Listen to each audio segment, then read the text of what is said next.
Kita yakin bahwa Allah sebagai pencipta dan hanya kepadanya kita beribadah. Maka saya membuat ini tulisan, ada beberapa hal yang mudah-mudahan kita bisa persiapkan jalan menggapai ketakwaan yang Allah katakan tadi di dalam ayat yang tadi, yang ayat 21 kemudian Al-Baqarah 183. Nah di Ramadan itu ada puasa yang kita lakukan. Ibadah inilah yang kemudian Allah perintahkan tadi di ayat 21. Beribadahlah kepadanya yang telah menciptakanmu, menciptakan orang-orang sebelummu, juga yang tadi menciptakan bumi dan langit dan menurunkan hujan. Nah di dalam ibadah Ramadan itu ada puasa. Puasa inilah yang harus kita lakukan untuk mencapai ketakwaan. Nah kalau kita katakan ketakwaan, Allah katakan inna akramakum indallahi atqakum, maka sesungguhnya orang, ayat ini bermakna bahwa makin banyak perintah Allah yang kita laksanakan, maka makin mulia kita di sisi Allah. Nah ayat ini menggunakan superlatif, ya, istifham dalam bahasa Arab, bahwa ini yang paling mulia di antara kamu adalah yang paling bertakwa. Maka ketika ini kita terjemahkan ke dalam peribadatan amal yang kita lakukan, maka tingkat yang paling mulia itu ketika kita melaksanakan ibadah puasa dengan tingkatan yang lebih dari sekadar puasa awam. Kalau kita mengacu kepada konsepnya Al-Imam Al-Ghazali, ada 3 kelompok orang yang berpuasa itu. Ada puasa awam, kemudian hawas, kemudian tawasul hawas. Nah kalau puasa kita sekedar yang awam, maka tingkat ketakwaan mungkin nggak sampai seperti yang at-taqwa yang mengatakan itu. Jadi itu puasa itu akan membawa kepada tingkat ketakwaan yang paling tinggi yang Allah katakan at-taqwa itu. Kemudian di dalam ibadah puasa, kalau dilihat dari 3 tingkatan ini kan, yang tingkat kedua, tingkat ketiga itu yang kita harapkan kita bisa raih, bukan yang tingkat pertama. Karena Rasul katakan, kam min suami, laisa lahu min siyamihi illa al-ju'i wal utas. Banyak orang yang berpuasa tapi tidak mendapatkan apa-apa dari puasa kecuali lapar dan haus. Nah disitulah kemudian kita menyadari bahwa puasa ini tidak harus menahan diri. Nah kalau kita mengacu kepada ciri-ciri takwa yang Allah jelaskan di dalam surat Al-Imran ayat 133 sampai 135, salah satunya misalnya Allah katakan wasari'u ila maghfiratin min rabbikum wa jannatin 'arduha as-samawati wal ardu lil muttaqin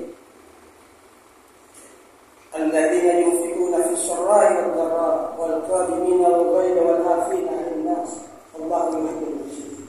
Kalau kita pakai ini sebagai ciri-ciri dari ketakwaan yang akan kita raih, maka sebenarnya setelah kita melaksanakan ibadah puasa, semua ciri itu akan melekat dalam diri kita. Kita menjadi pemaaf, kita menjadi orang yang mampu menahan diri untuk tidak marah. Kan begitu.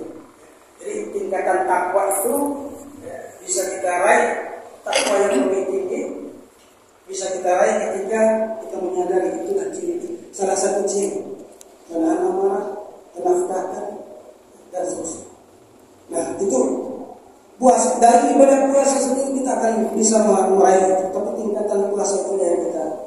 Kemudian yang kedua di bulan Ramadan itu juga kita bicara tentang disitulah kita baca Al-Quran banyak-banyak. Kemudian ada kata tadarus Al-Quran. Kalau kita kembali ke maknanya tadarus, maka sesungguhnya kita tidak sekedar membaca Al-Quran, tetapi kita memahami di sini. Kalau di dalam bahasa Arab itu ad-darsal awal, pelajaran awal, ad-darsul ula, ad-darsul salat dan seterusnya. Itu pelajaran.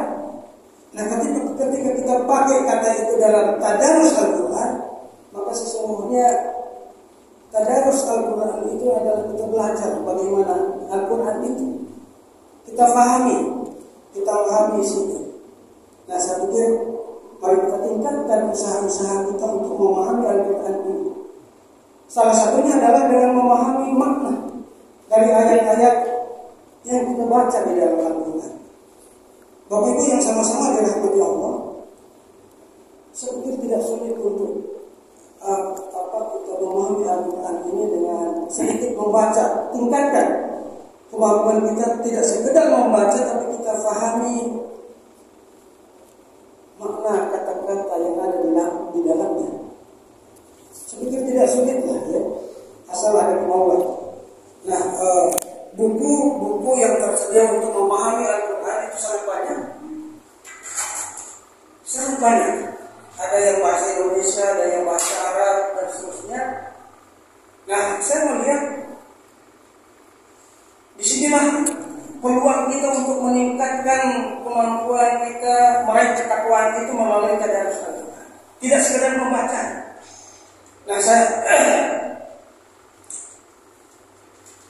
ketika ayat seperti yang tadi, ayat ke-21 surat Al-Baqarah, Allah berfirman, ya ayuhan nas ubudu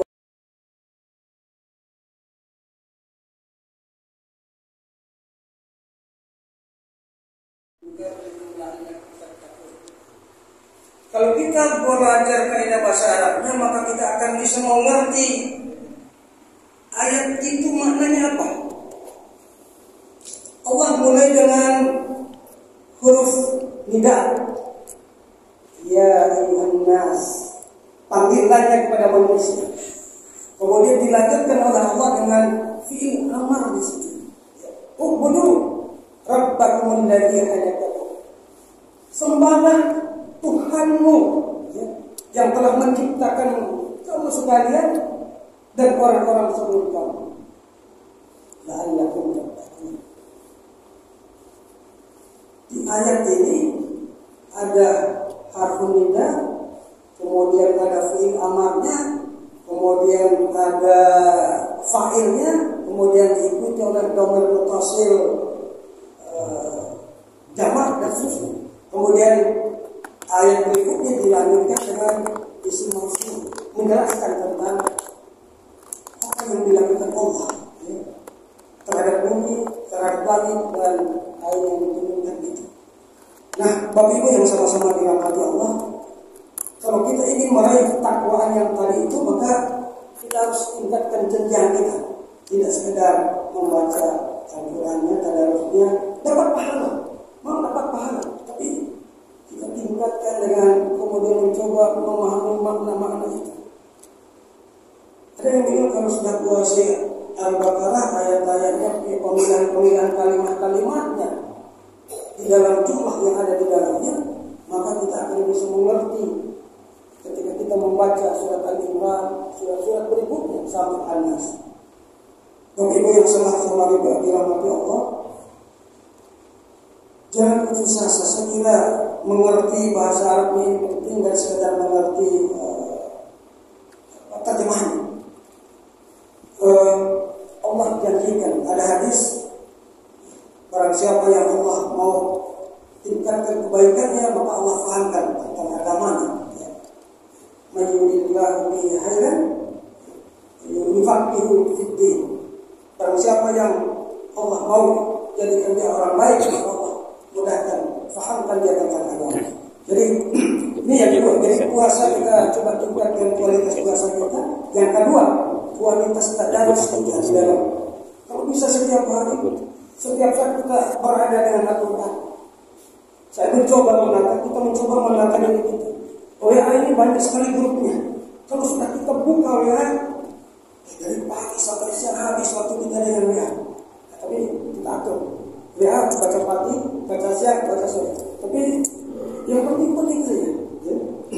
Jadi yang kedua puasa, yang kedua tentang tadarus, yang ketiga saya kira ada di situ ada sholatnya.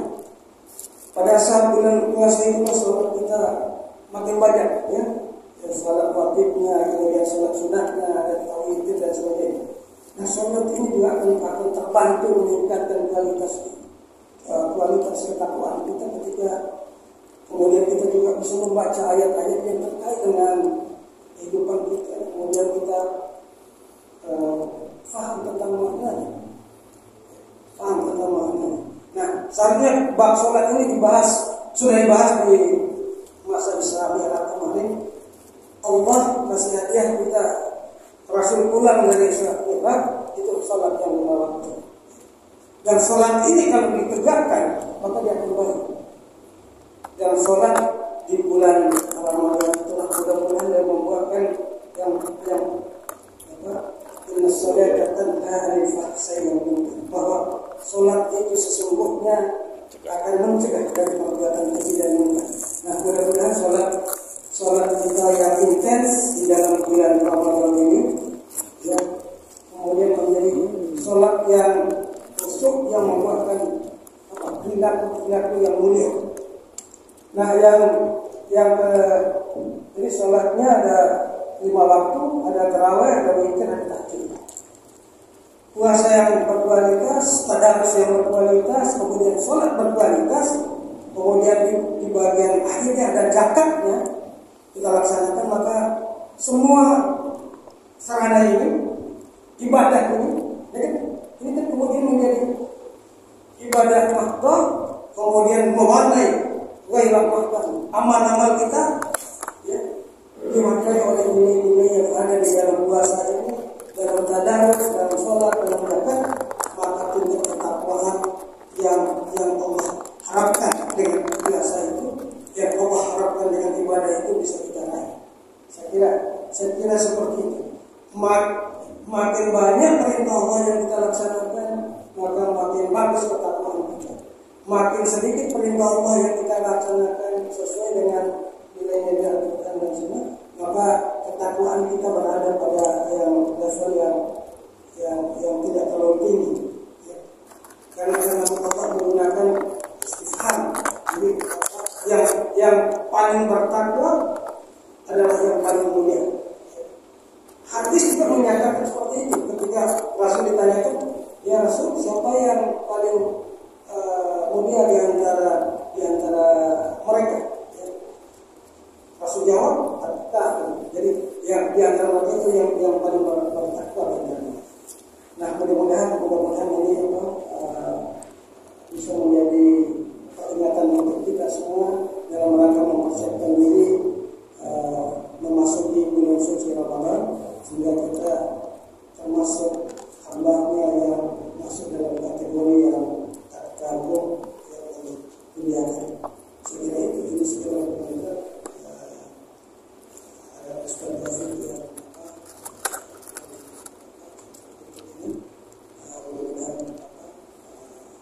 ini mengingatkan kita semua, kemudian kita bisa mengambil posisi untuk mempersiapkan diri lebih baik untuk diri kita, untuk keluarga kita, untuk setelah itu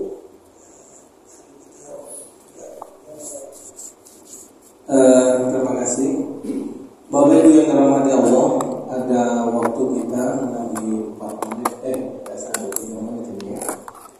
Untuk mungkin ada pertanyaan berkisar dari apa yang disampaikan oleh Ustaz tadi.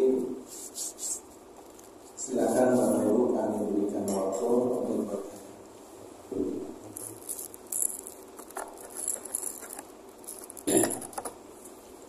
Niki satu karena tidak ada yang bertanya. Assalamualaikum warahmatullahi wabarakatuh. Waalaikumsalam. Mudah-mudahan pertanyaan ini bermanfaat untuk kita semua.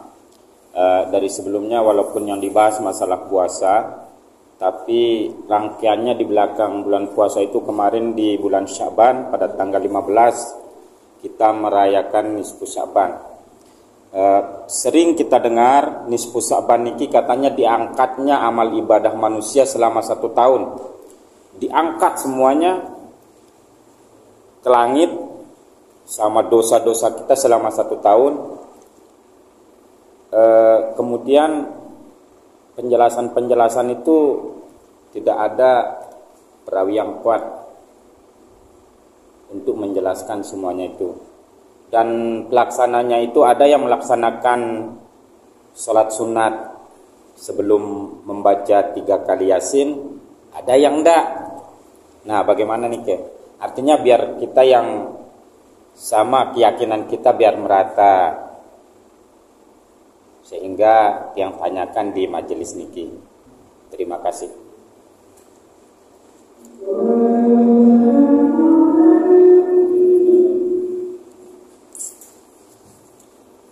Terima kasih. Saya juga mengenal Yesus Sabar itu saya juga cari di kitab yang saya punya. Jadi saya minta Sahih Bukhari.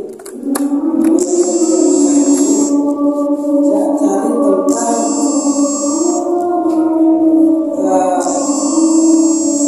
saya cari posisi di mana ada hadis yang menjelaskan tentang kita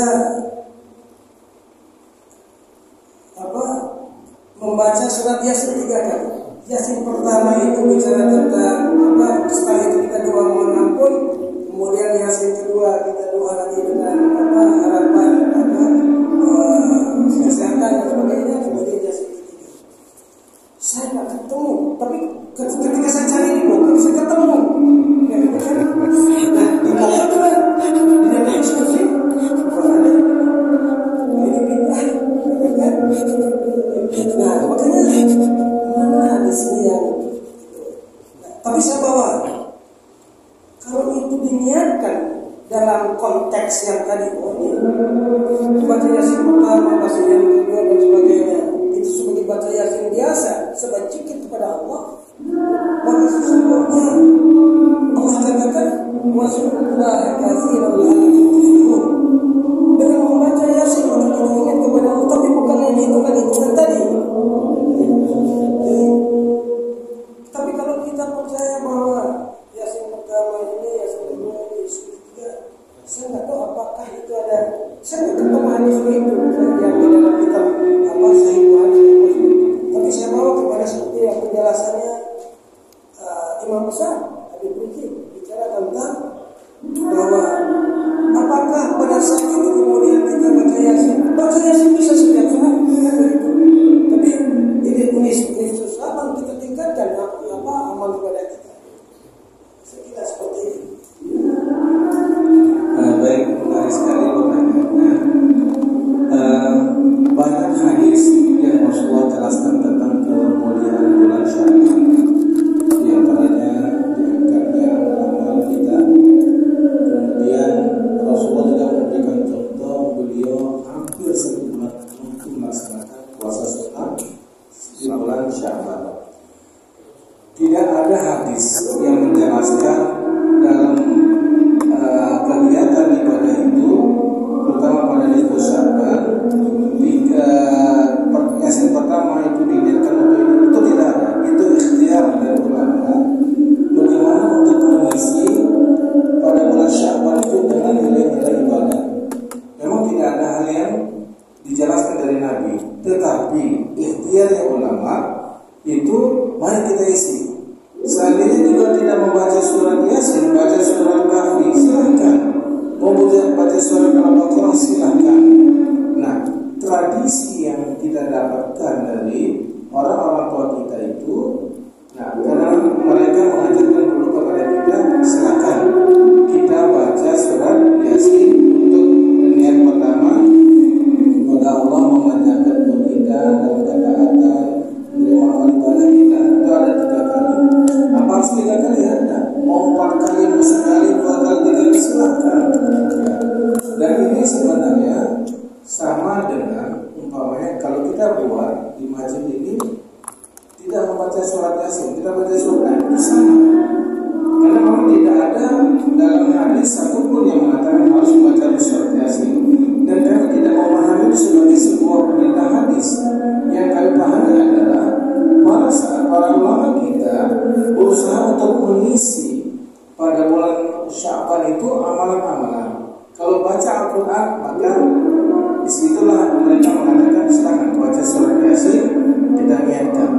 Selain Yasin boleh, silakan boleh. Tidak ada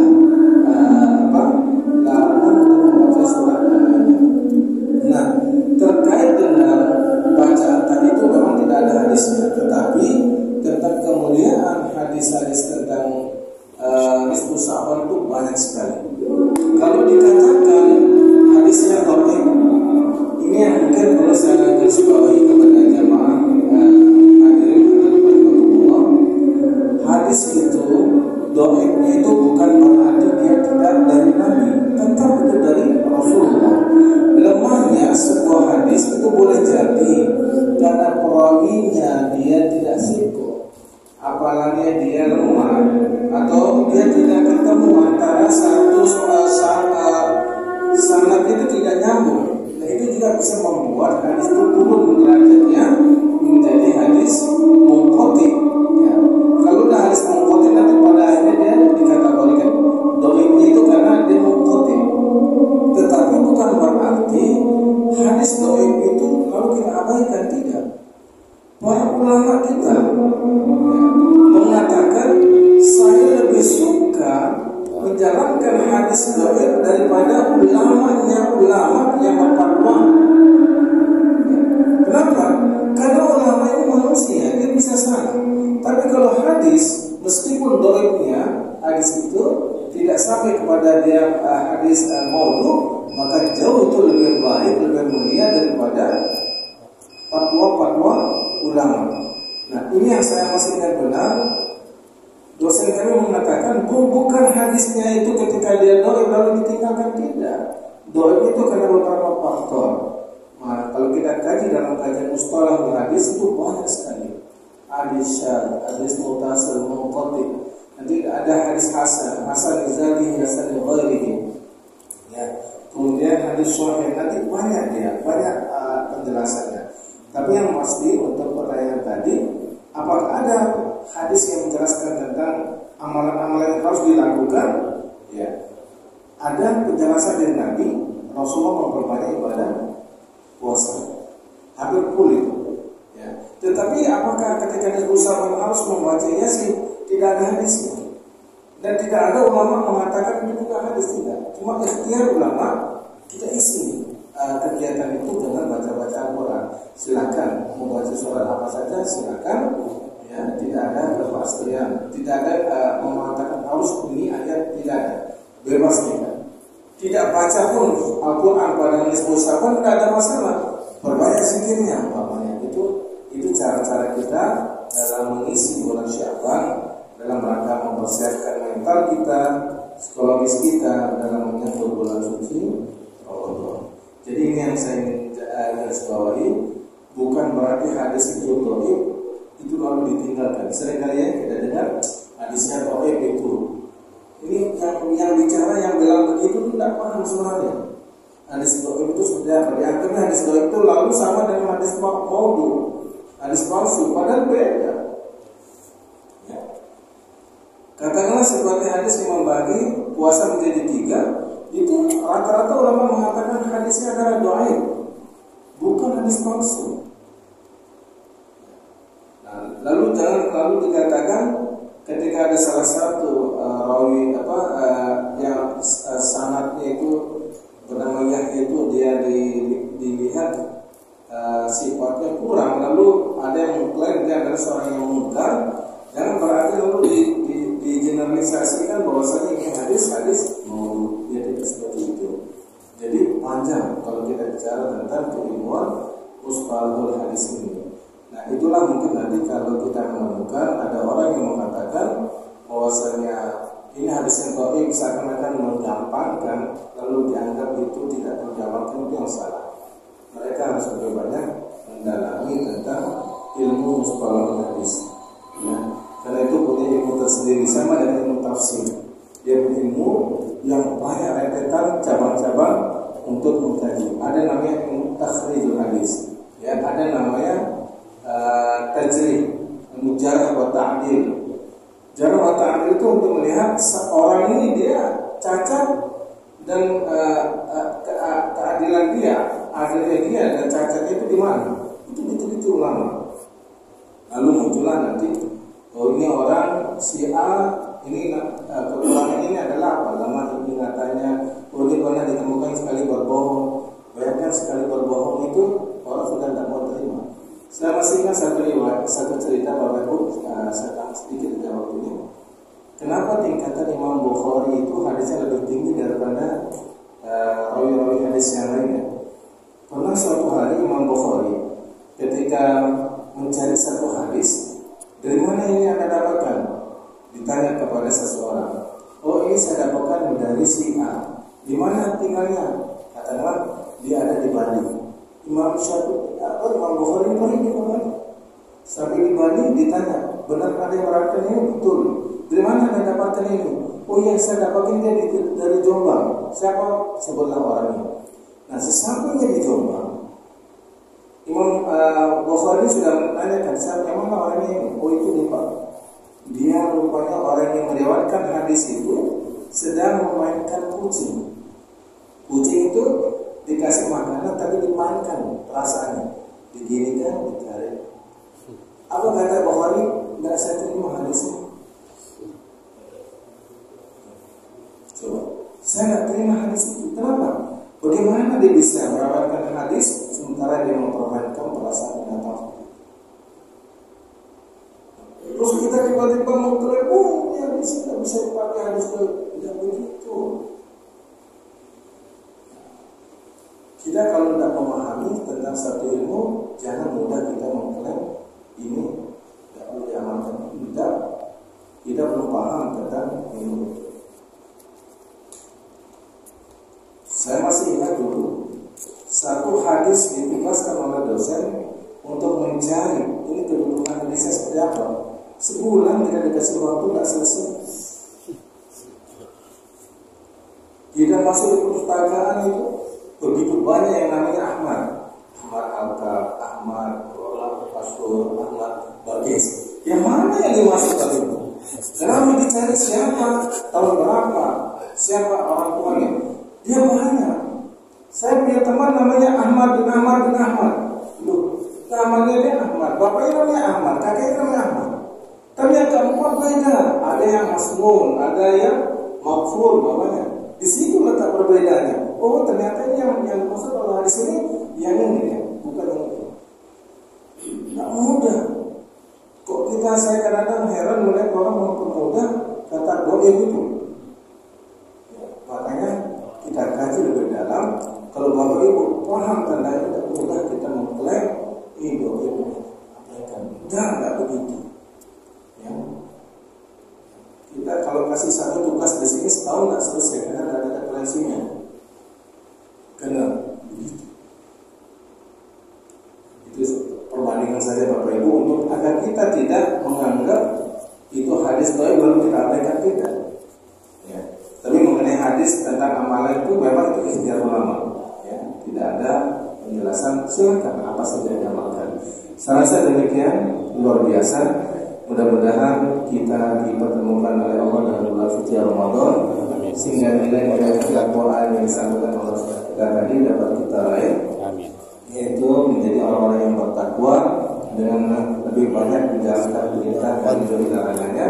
Insya Allah kita akan menjadi insan yang akramakum indallah atqakum. Saya rasa demikian karena waktunya sudah habis. Wassalamualaikum warahmatullahi wabarakatuh.